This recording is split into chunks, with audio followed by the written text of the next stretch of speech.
Abordaremos el tema de derecho procesal penal en México, el cual partiendo de su definición, que es un conjunto de normas jurídicas que regulan las relaciones entre el Estado y los particulares destinatarios de ellas, que hacen posible la aplicación del derecho penal a los casos concretos con el propósito de preservar el orden social. De igual forma, lo que es un delito, que es una conducta típica, antijurídica, culpable y punible. Cabe destacar algunos de los antecedentes del derecho procesal en México, partiendo de la Constitución Federal de 1824, donde se crearon las legislaturas de los estados y con ello los primeros códigos penales que rigieron en México. Entre ellos destaca el del estado de Veracruz en 1835 y el del estado de México en 1847 como un proyecto.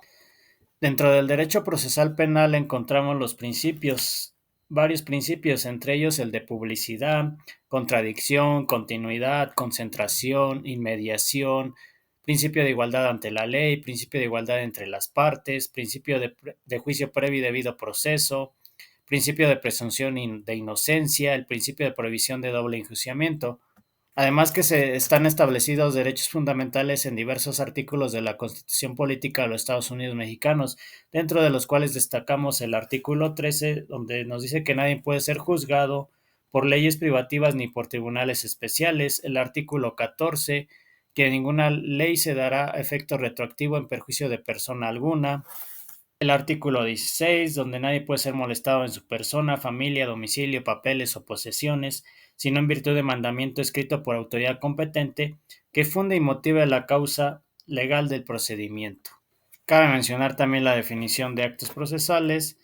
así como en lo general son conductas motivadas tanto del órgano como de las partes con trascendencia jurídico-procesal, los cuales se van a dividir en actos de iniciativa, de desarrollo y decisión. Dentro de los de iniciativa encontramos lo que es la denuncia, la querella, la querella necesaria y la exhaustiva. Los actos de desarrollo van encaminados a la integración del objeto de la litis o las pruebas. Y finalmente los actos de decisión se subdividen a su vez en actos de resolución, de comunicación, de intimación y cautelares. Lo que debemos destacar las formalidades o requisitos de los actos procesales, como son el lugar, el tiempo y la forma. Ahora sí podemos partir con lo que son las etapas del procedimiento penal, las cuales se dividen a partir de la última reforma del 2008 en materia penal en nuestra Constitución, como lo estipula el artículo 211 del Código Nacional de Procedimientos Penales. La primera etapa es la de investigación, que se comprende de dos etapas, una investigación inicial y una complementaria. En la inicial comienza con la presentación de la denuncia o querella y concluye cuando el imputado queda a disposición del juez de control para que se formule su imputación. Y la etapa de investigación complementaria que comprende desde la formulación de la imputación y se agota una vez que se haya cerrado la investigación. La segunda etapa es la etapa intermedia de preparación del juicio que comprende desde la formulación de la acusación hasta el auto de apertura a juicio, y la tercera etapa, que es la de juicio, que comprende desde que se recibe el auto de apertura a juicio hasta la sentencia emitida por el Tribunal de Enjuiciamiento. Abordaremos un poquito más referente a lo que es la etapa de intermedia, la cual tiene por objeto el ofrecimiento y admisión de pruebas, así como la depuración de los hechos controvertidos, que será en materia del juicio o inicio en la acusación. Se hace una acusación por escrito, la cual se solicita, entre otros, los siguientes requisitos: el relato circunstanciado de los hechos, la forma que interviene y atribuye al imputado, la expresión de los preceptos legales aplicables, el ofrecimiento de los medios de prueba que el Ministerio Público se propone a desahogar en el juicio, las penas y medidas de seguridad por el Ministerio Público pueda solicitar, los daños que en su caso se consideren causaron a la víctima, en su caso, la solicitud que aplica el procedimiento abreviado. Esta etapa de intermedia está dirigida y conducida por el juez de control. Se desarrollará oralmente y durante su realización no se admitirá presentación de escritos. Al inicio de la audiencia, el juez señalará su objeto y concederá el uso de la palabra a cada parte para que expongan su objeto. Además, si el acusado o su defensor no contestaron la acusación por escrito, el juez les otorgará la oportunidad de hacerlo verbalmente. En la etapa o ya una vez realizada la formulación de la imputación y la vinculación a proceso, viene lo que es la etapa de juicio oral, en la cual tanto el defensor del imputado como en este caso el Ministerio Público deben exponer sus alegatos de apertura ante el juez de juicio oral.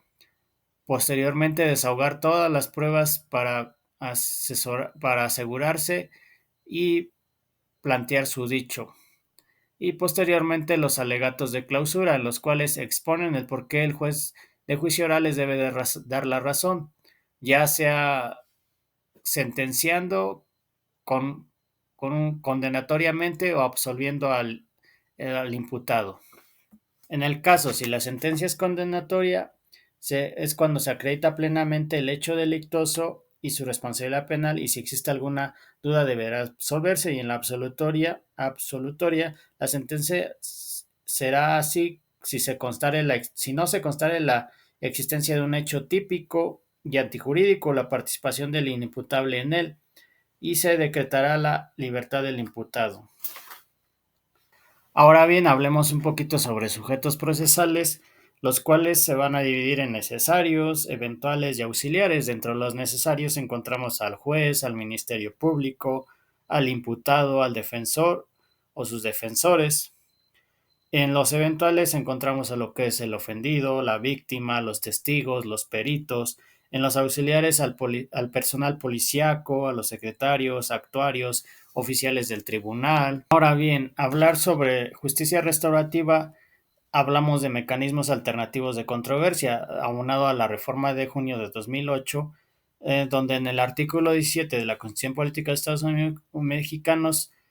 incorporó un párrafo que señala lo siguiente: las leyes preverán mecanismos alternativos de solución de controversias en materia penal, regularán su aplicación, asegurarán la reparación del daño y establecerán los casos en que se requerirá supervisión judicial. Dentro de estos mecanismos encontramos la suspensión condicional del proceso a prueba,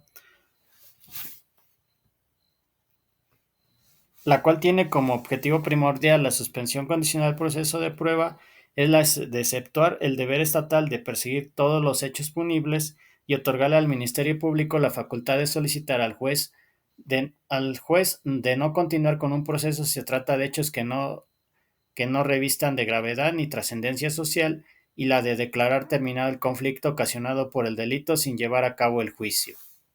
De igual forma encontramos lo que es la reparación del daño, el cual es un derecho del ofendido y de la víctima para ser compensados por los daños o prejuicios sufridos en sus bienes legalmente protegidos como resultado de la ejecución de un delito. De igual forma, lo que son las medidas cautelares, encontramos que tratan de asegurar la buena marcha del proceso. En ocasiones, estos instrumentos se depositan en manos del Ministerio Público, como acontece en la denominada libertad provisional. Dichas medidas permiten conciliar los propósitos del proceso con los derechos e intereses del inculpado o de terceros. Las medidas cautelares pueden ser de carácter real o de personal. Las de carácter personal corresponden a la detención y a la prisión preventiva, a la libertad provisional bajo palabra o protesta, la libertad bajo caución y la libertad de garantía. Y la prisión preventiva, cabe señalar que se trata de formas procesales de privación de la libertad con la finalidad de asegurar que el inculpado no se sustraiga de la acción de la justicia. Dentro de algunas medidas cautelares personales encontramos la exhibición de una garantía económica, la prohibición de salir del país, la obligación de someterse al cuidado o vigilancia de una persona o una institución,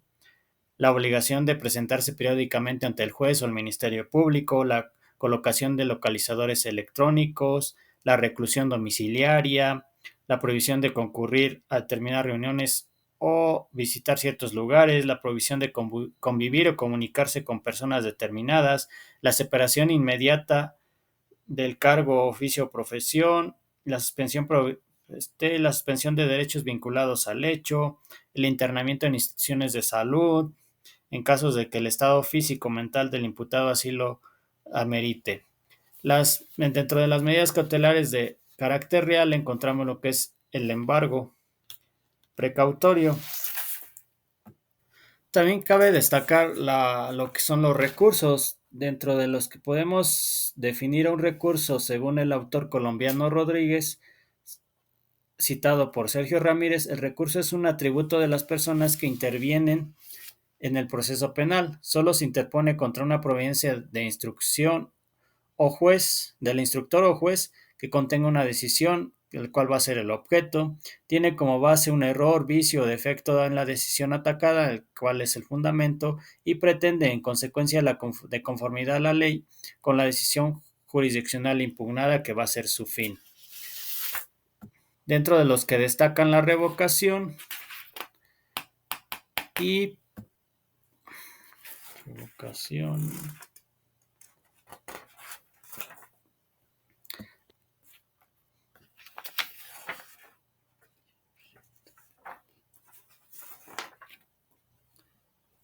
Revocación.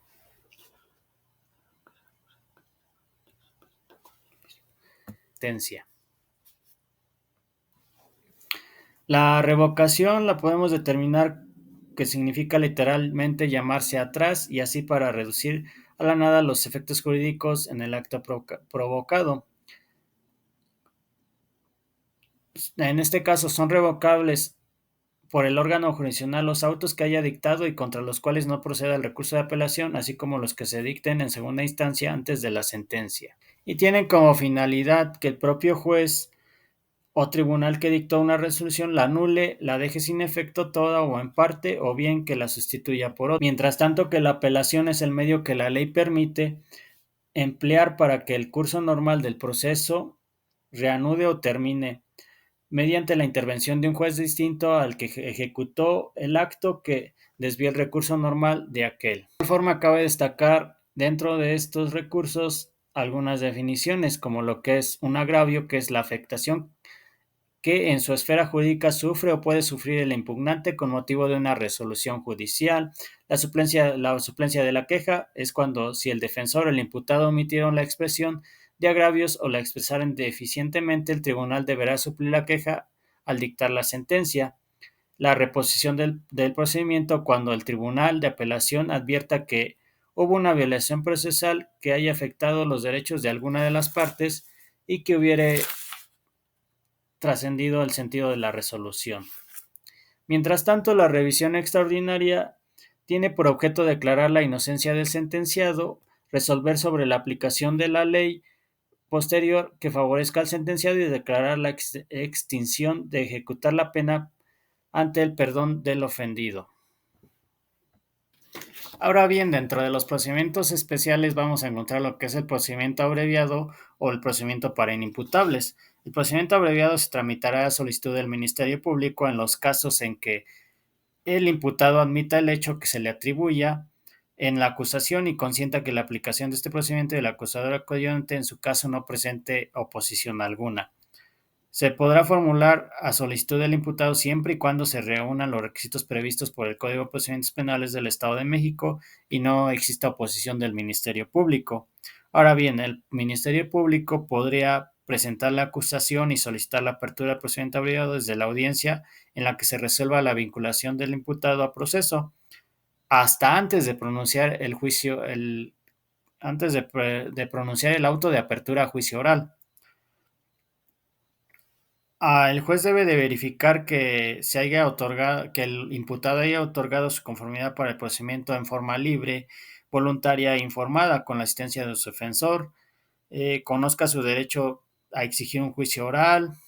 entienda los términos de este procedimiento abreviado y las consecuencias, y que haya reconocido ante la autoridad judicial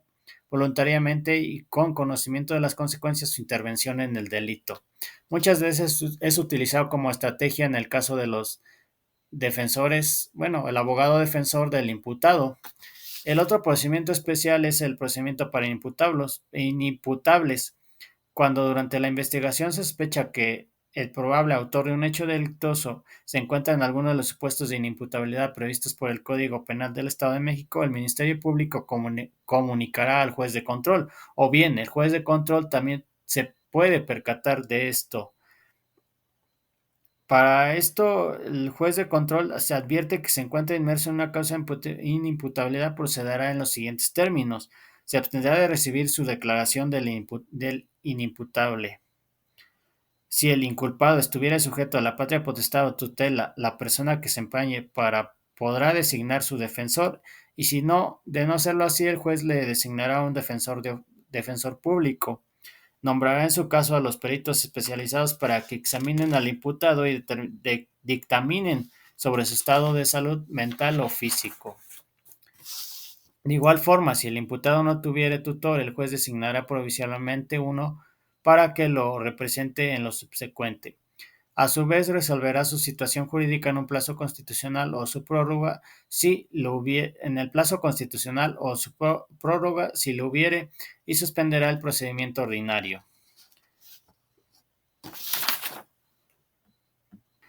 Igual dentro del procedimiento, el derecho procesal penal encontramos lo que son los sustitutivos penales, dentro de los que destacan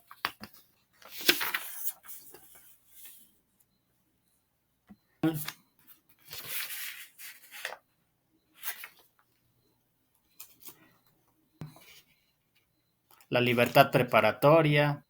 el indulto, la amnistía. Ahora bien, definamos cada uno de ellos. Como condena condicional, encontramos que es un beneficio otorgado en forma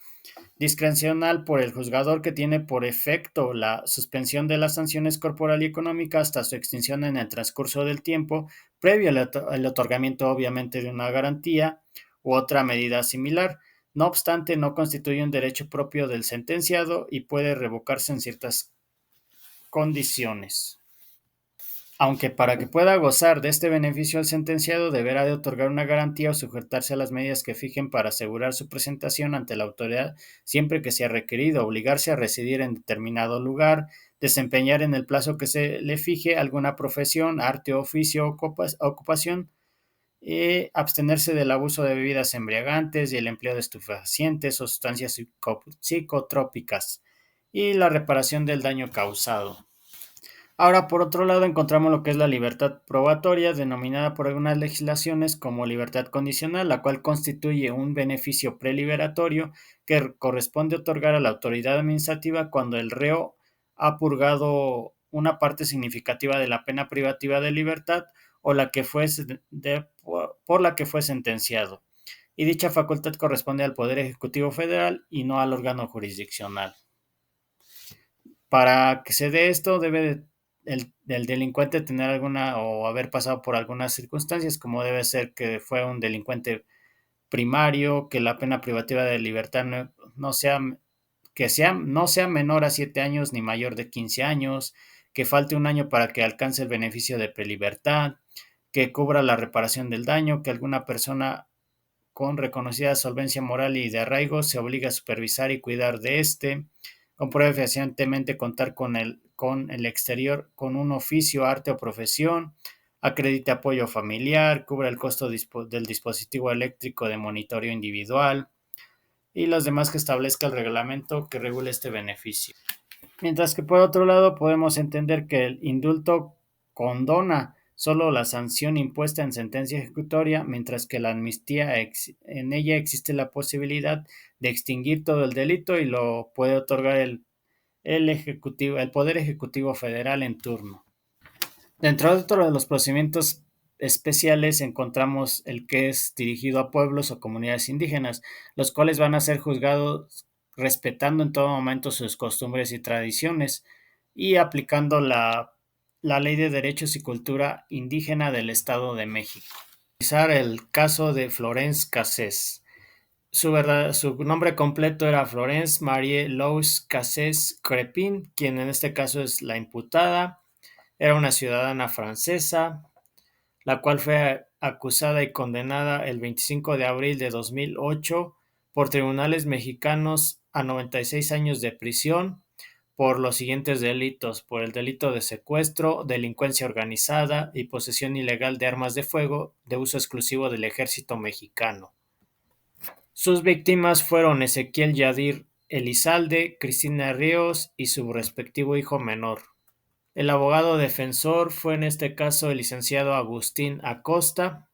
Al llevar 8 años de prisión, la francesa solicitó un amparo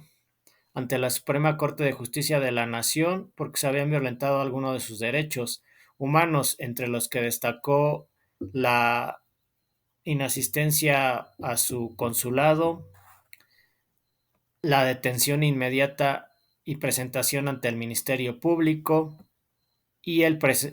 principio de presunción de inocencia, por lo cual fue liberada el 23 de enero de 2013 por un fallo de la Suprema Corte de Justicia de la Nación, su primera sala, al concederle un amparo liso y llano. Para muchos es un caso político, el cual fue montado en su momento por el secretario de Seguridad García Luna. Esto cabe destacar que creó conflicto entre Francia y México, por lo cual puede ser uno de sus motivos de su liberación, aunque para muchos mexicanos aún sigue siendo culpable. Tal vez le benefició el nuevo sistema acusatorio implementado desde 2008, donde se hace mucha hincapié en el principio de presunción de inocencia, pero también en la protección de los derechos humanos.